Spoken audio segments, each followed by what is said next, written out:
ഒരു പുതിയ വീഡിയോയിലേക്ക് എല്ലാവർക്കും സ്വാഗതം കേട്ടോ. ഇന്നൊരു ബീഫ് ബിരിയാണിയുടെ റെസിപ്പിയാണ് കാണിക്കുന്നത്. അതായത് ഈ പാത്രത്തിലാണ് ഞാൻ ഉണ്ടാക്കുന്നത്. ഇത് ദം ബിരിയാണി ഉണ്ടാക്കുന്ന ഒരു പാത്രമാണ്. ഇത് കരണ്ടെ കുത്തി നമ്മൾ ഉണ്ടാക്കുന്നതാണ്. അന്നേരം ഞാൻ ഇതിനകത്ത് റൈസാണ് ഉണ്ടാക്കുന്നത്. റൈസിന് വേണ്ടി ഞാൻ 1 ഗ്ലാസ് അരി എടുത്ത് കഴുകി ഇതിനകത്തേക്ക് ഇട്ടതിന് ശേഷം 1.5 ഗ്ലാസ് വെള്ളം ഒഴിച്ചാണ് ഇതിനകത്ത് വെക്കുന്നത്. അന്നേരം ചൂടുവെള്ളം ഒഴിക്കണമെന്നൊന്നുമില്ല, സാധാരണ വെള്ളം നമ്മൾ ഒഴിച്ചാൽ മതി.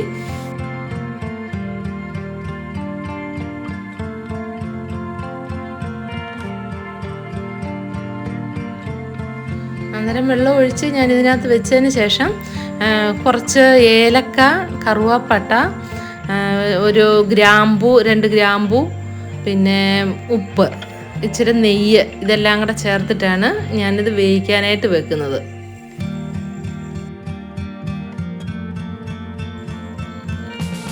ഇത് വെച്ച് കഴിഞ്ഞാലും ഉണ്ടല്ലോ, നമുക്ക് കരണ്ടെ കുത്തി ഇത് ഓണാക്കി കഴിഞ്ഞ് കഴിഞ്ഞാൽ ആ കറക്റ്റ് വെള്ളം ഒഴിക്കുന്നതിൻ്റെ അത് കറക്റ്റായിട്ട് വെന്ത് കഴിയുമ്പോഴത്തേനും ഓട്ടോമാറ്റിക്കായിട്ട് ഓഫ് ആയിക്കോളും കേട്ടോ. അടിയിലൊന്നും പിടിക്കത്തില്ല, നല്ല കറക്റ്റായിട്ട് വെന്ത് കിട്ടും.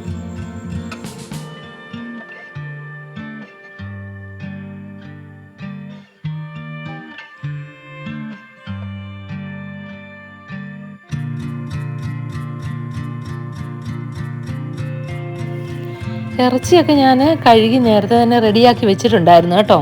അത് ഞാൻ കുക്കറിലേക്ക് എടുത്തു. അന്നേരം ഇതിനകത്ത് ഞാൻ എല്ല് പീസും കൂടെ 2-3 ഇട്ടിട്ടുണ്ട് കേട്ടോ. അത് കുക്കറിലേക്ക് ഇട്ടതിന് ശേഷം പിന്നെ മല്ലിയില അരിഞ്ഞതും പുതിനയില അരിഞ്ഞതും കൂടെ അതിൻ്റെ മുകളിലേക്ക് ഇട്ടു. പിന്നെ ഈ നമ്മൾ കറിക്കകത്തിടുന്ന ഒരു മണമുള്ള ഒരു ഇലയുള്ളതാണ്, അത് ഇട്ടിട്ടുണ്ട്. കരിവേപ്പില ഇട്ടിട്ടുണ്ട്. പിന്നെ ഈ സർവ്വസുഗന്ധിയുടെ ഇല മണത്തിന് വേണ്ടി അത് ഇട്ടിട്ടുണ്ട്. പിന്നെ നമ്മുടെ സവോള അരിഞ്ഞു വെച്ചിരുന്നു, അത് ഞാൻ അതിനകത്തേക്ക് കുറച്ചിട്ടു. തക്കാളി ഇട്ടു. പിന്നെ കുറച്ച് ചെറിയ ഉള്ളി അരിഞ്ഞതും ഉണ്ടായിരുന്നു കേട്ടോ. അന്നേരം അതും ഞാൻ ഇതിനകത്ത് ചേർത്തിട്ടുണ്ട് കേട്ടോ.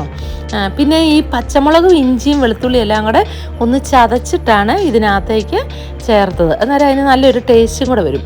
പിന്നെ അതിന് ശേഷം ഉപ്പ് ചേർത്ത് ഇളക്കി. പിന്നെ അത് കഴിഞ്ഞിട്ട് ഒരു ലേശം നമ്മൾ പിന്നെ നാരങ്ങ പിഴിഞ്ഞ് വെച്ചതുണ്ടായിരുന്നു കേട്ടോ, അതും കൂടെ ഞാൻ ചേർത്തിട്ടുണ്ട്.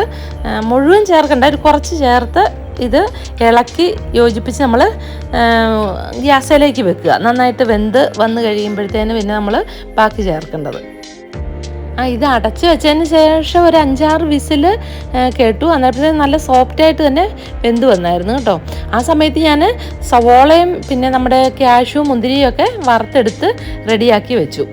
പിന്നെ തുറന്ന് നോക്കിയപ്പോഴത്തേന് നല്ല സോഫ്റ്റായിട്ട് തന്നെ വെന്ത് വന്നിട്ടുണ്ടായിരുന്നു. എല്ലാം നന്നായിട്ട് യോജിപ്പിച്ച് ഇതാക്കി എടുത്ത് കിട്ടിയിട്ടുണ്ടായിരുന്നു കേട്ടോ.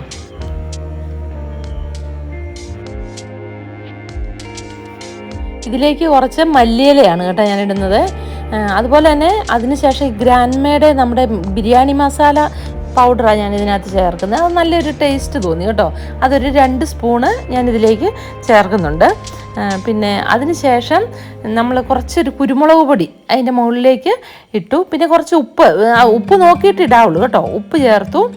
അതെല്ലാം കൂടെ ചേർത്ത് നന്നായിട്ട് ഇളക്കി യോജിപ്പിച്ചതിന് ശേഷം കുറച്ച് ഈ നാരങ്ങ നീര് ബാക്കി ഇരുന്ന അത് ചേർത്തു. പിന്നെ ഈ സവോള വറുത്ത് വെച്ചതിൻ്റെ അതും ചേർത്ത് ഇളക്കി റെഡിയാക്കി. ഇതിനെ പിന്നെ നമ്മളൊന്ന് ദം ചെയ്യാനായിട്ട് ആ കുക്കറിൻ്റെ ഇതിലേക്ക് തന്നെ, റൈസ് ഉണ്ടാക്കിയ കുക്കറിൻ്റെ ആ പാത്രത്തിലേക്ക് തന്നെ അടിയിലേക്ക് ഞാൻ ഈ ഇറച്ചിയെല്ലാം കൂടെ അടിയിൽ നന്നായിട്ട് നിരത്തി വെക്കുന്നുണ്ട്. അതിനുശേഷം ഇതിൻ്റെ മുകളിലേക്കാണ് റൈസ് ഫില്ല് ചെയ്യുന്നത്. റൈസ് ഒരു 2-3 ലെയറായിട്ടാണ് കേട്ടോ ഞാൻ ഇതിനകത്ത് ചേർക്കുന്നത്. അന്നേരം ഈ റൈസിനകത്തുണ്ടല്ലോ നമ്മൾ ചേർത്തതിന് ശേഷം ഇച്ചിരി ഈ റോസ് വാട്ടർ ചേർത്ത് കഴിഞ്ഞാൽ നല്ലൊരു മണവും ഇതൊക്കെ വരും കേട്ടോ. അന്നേരം നമ്മൾ ഓരോ ലെയറിൻ്റെ മുകളിലും ഒരു കുറേശ്ശെ റോസ് വാട്ടറും കൂടെ ചേർക്കുന്നുണ്ട് കേട്ടോ.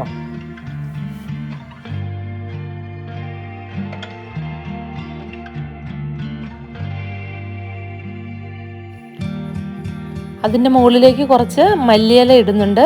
പിന്നെ നമ്മൾ ആ വറുത്ത് വെച്ചിരുന്ന സാധനങ്ങളെല്ലാം തന്നെ ഓരോന്നോരോന്നായിട്ട് അതിൻ്റെ മുകളിലേക്ക് ഞാൻ ഇടുന്നുണ്ട്. പിന്നെ ഇതിനകത്ത് കുറച്ച് നാരങ്ങ നീര്, പിന്നെ നമ്മൾ നെയ്യ് ഇടയ്ക്കിടയ്ക്ക് ഒഴിച്ചു കൊടുക്കണം കേട്ടോ. അന്നേരം ഇതുപോലെ ഇങ്ങനെ ഈ ലെയർ ഇടുന്നത് നമുക്ക് ഇഷ്ടമുള്ള പോലെ ഇടാം കേട്ടോ. ഞാനിങ്ങനെ ഒരു 2-3 ലെയറായിട്ട് ഇട്ടുന്നേ ഉള്ളൂ. പിന്നെ കുറച്ച് അതായത് ബിരിയാണി മസാലയും കൂടെ ഇടയ്ക്ക് ശകലം വിതറി കൊടുക്കുന്നുണ്ട് കേട്ടോ. അന്നേരം നമ്മുടെ ഇഷ്ടത്തിന് നമുക്കത് ചെയ്യാം. അങ്ങനെ ഞാനൊരു 2-3 ലെയറായിട്ട് ഇട്ടെന്നേ ഉള്ളൂ.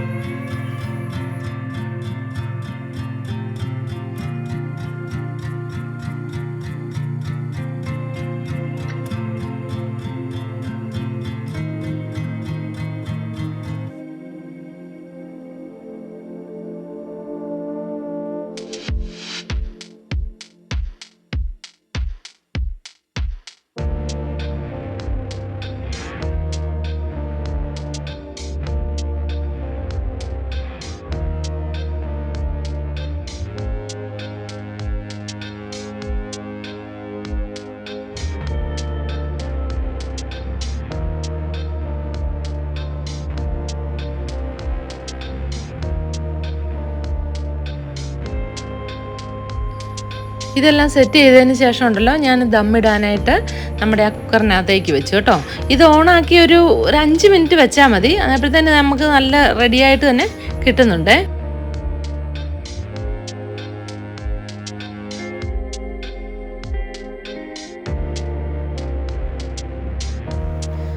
അങ്ങനെ നമ്മുടെ ഒരു സിമ്പിൾ ബീഫ് ബിരിയാണി റെഡി കേട്ടോ.